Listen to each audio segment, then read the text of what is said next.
Ako'y magigisa ng ampalaya, tuna na may dahon ng ampalaya at talbos ng kamote.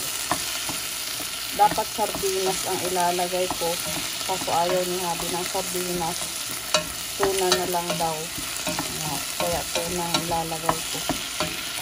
Bawang, sibuyas at saka kamatis.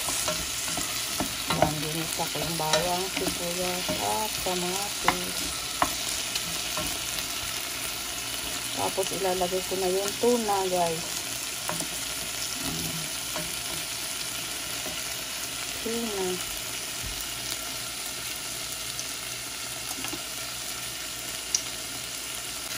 Kasi madali ang luto lang ito. Wala kang ulam eh. Ito yung tuna, guys. Tuna. Ayan po. Tuna flakes po. Ayan siya. Dalawang ganyan ang ilalagay ko. Dapat sardinas yan. Masarap sana kung sardinas eh. Ayan o. Flake white tuna. Ayan. So, lagyan ko ng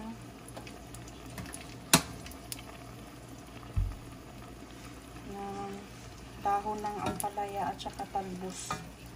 Sasabawan ko siya, guys. Ayan.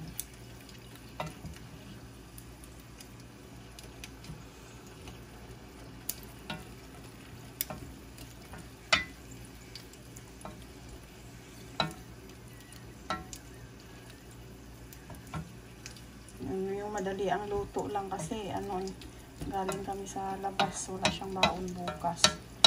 Hindi na ako makapagluto ng mga matagal, gabi na.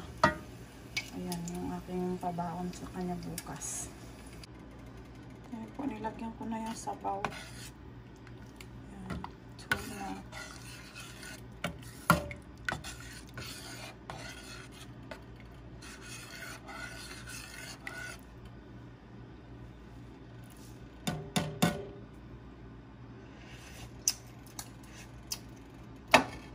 Matabang pa. Ayan kung asin.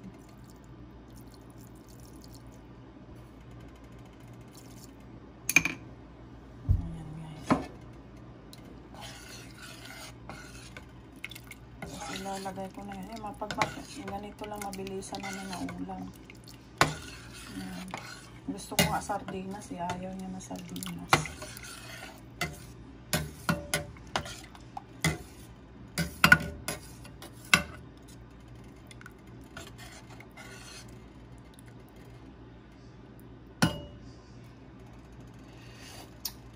Hindi na kayo ng sardinas yan eh.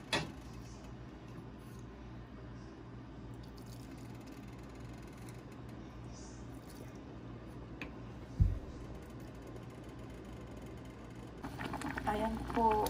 Nilagay ko na yung na ampalaya. Ayan, inuna ko muna yung ampalaya.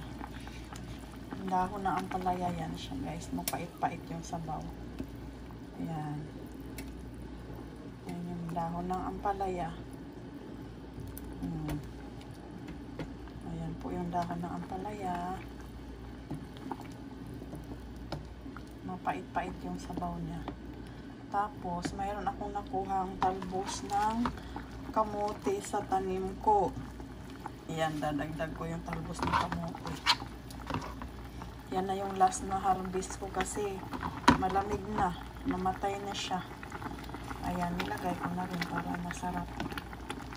Dapat sardinas ang nilalagay nito. Kaso, masarap sana sardinas. Pero masarap din naman ang tuna. Ayan yung talbos ko ng ampalaya.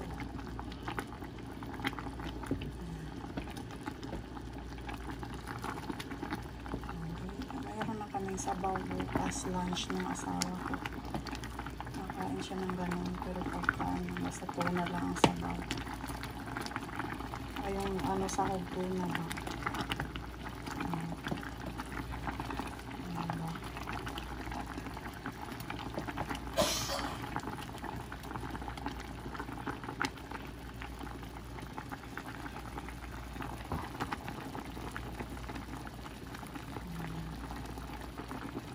Tapos na, mabilis lang, walang 30 minutes. Walang 20 minutes lang yata yan. O 15 minutes na luto. Yan, pag mabilis ang ano, gabi na kasi wala akong maisip na pagkabaon niya bukas. Kaya ayan, tuna, ginisang tuna na may ano, ampalaya, dahon na ampalaya at dahon ng talbos ng kamote. Ayan, sold na yung baon niya bukas. Yung almusal niya, ayan, bukas, almusal niya.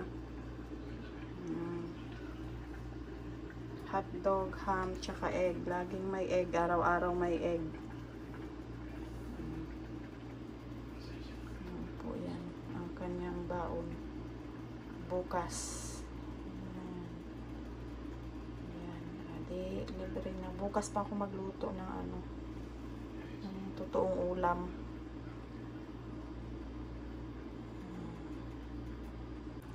Ayan po, luto na po.